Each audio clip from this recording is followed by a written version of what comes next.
கேரள மாநிலம் சபரிமலை ஐயப்பன் கோவிலில் மகர விளக்கு பூஜைக்காக நடை இன்று மாலை திறக்கப்படுகிறது. இதுகுறித்த கூடுதல் விவரங்களை செய்தியாளர் ரமேஷ்குமார் வழங்க கேட்கலாம். வணக்கம் ரமேஷ்குமார். ஐயப்பன் கோவிலில் இன்று மாலை நடை திறக்கப்படுகிறது. பக்தர்களுக்கு ஏதேனும் கட்டுப்பாடுகள் விதிக்கப்பட்டிருக்கிறதா? எத்தனை மணிக்கு நடை திறக்கப்படுகிறது? விவரங்களை சொல்லுங்க. கேரள மாநிலம் சபரிமலை ஐயப்பன் கோவிலில் மண்டலகால பூஜை என்பது ஏற்கனவே கடந்த 27ஆம் தேதி நிறைவடைந்திருக்கும் நிலையில் மகர விளக்கு பூஜைக்காக நடை என்பது இன்று மாலை திறக்கப்படுகிறது. தந்திரி கந்தரரு மகேஷ் மோகனரு முன்னிலையில் மேல்சாந்தி பிரசாத் நடையை திறந்து தீபாராதனை என்பது காண்பிக்கிறார். அதனை பிறகு ஆலியில் தீபம் ஏற்றப்பட்ட பிறகு 18ஆம் படி வழியாக பக்தர்கள் தரிசனம் செய்ய அனுப்பப்படுகின்றனர். தொடர்ச்சியாக 14ஆம் தேதி சிறப்பு வாய்ந்த அந்த மகர விளக்கு பூஜை என்பது நடைபெற உள்ள நிலையில் வரும் 12ஆம் தேதி பந்தளம் ஸ்ரீ தர்மசாஸ்திரா கோவிலிலிருந்து திரு ஆபரண கோஷ யாத்திரை என்பது நடைபெறுகிறது.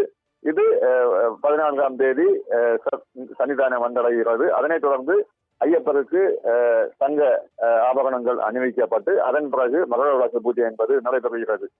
தொடர்ச்சியாக 20ஆம் தேதி மகர விளக்கு பூஜை முடிவடைந்து நடை என்பது காட்டப்படுகிறது. கடந்த மண்டல கால பூஜையை பார்க்கும் பொழுது திரளான பக்தர்கள் தரிசனம் என்பது மேற்கொள்ளப்பட்டிருந்தனர். அந்த வகையில் மகர விளக்கு பூஜையிலும் திரளான பக்தர்கள் தரிசனம் செய்வார் என்று எதிர்பார்க்கப்படுகிறது.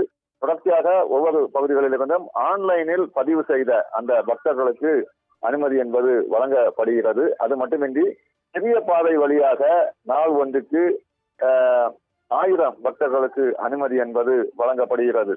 ஆன்லைனில் முன்பதிவை பொறுத்த அளவில் தினமும் நாள் ஒன்றுக்கு, குறிப்பாக இந்த மகர விளக்கு பூஜையின் பொழுது, அதாவது ஜனவரி 11 முதல் 14ஆம் தேதி வரையிலும் ஏற்கனவே முன்பதிவு என்பது முடிவடைந்திருக்கிறது. குறிப்பாக ஜனவரி 11ஆம் தேதி முதல்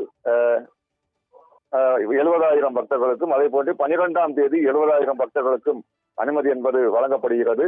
அதே போன்று 13ஆம் தேதி பார்க்கும் பொழுது 35,000 பக்தர்களுக்கு அனுமதி என்பது வழங்கப்படுகிறது. தொடர்ச்சியாக 14ஆம் தேதி மகர விளக்கு அன்று 30,000 பேருக்கு ஆன்லைனில் மூலம் முன்பதிவு செய்யப்படுகிறது. இதே போன்று ஸ்பாட் புக்கிங் மூலமும் பக்தர்களின் வரிசையை அனுசரித்து அவர்கள் தரிசனம் செய்ய ஏற்பாடு செய்வதாகவும் திருவிதாங்கூர் தேவஸ்வம் போர்டு என்பது கூறப்பட்டிருக்கிறது.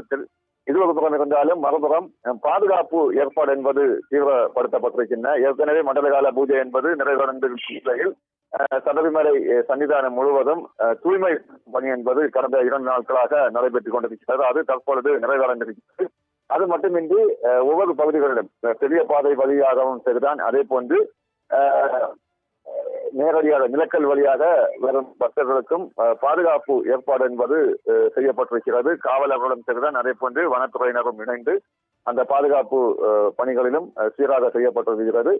வரும் நாட்களில் பக்தர்கள் வரிசை அதிகரிக்க ஒரு வாய்ப்பு இருக்கும் என கருதப்பட்டுள்ளதால் தொடர்ச்சியாக பக்தர்களுக்கு பாதுகாப்பு ஏற்பாடு செய்யும் வகையில் ஒவ்வொரு பகுதிகளிலும் அந்த பாதுகாப்பு வசதியும் சரிதான், அதே போன்று அவங்களுக்கு குடிநீர், பிஸ்கட் போன்ற வசதிகளும் செய்யப்பட்டிருக்கின்றன.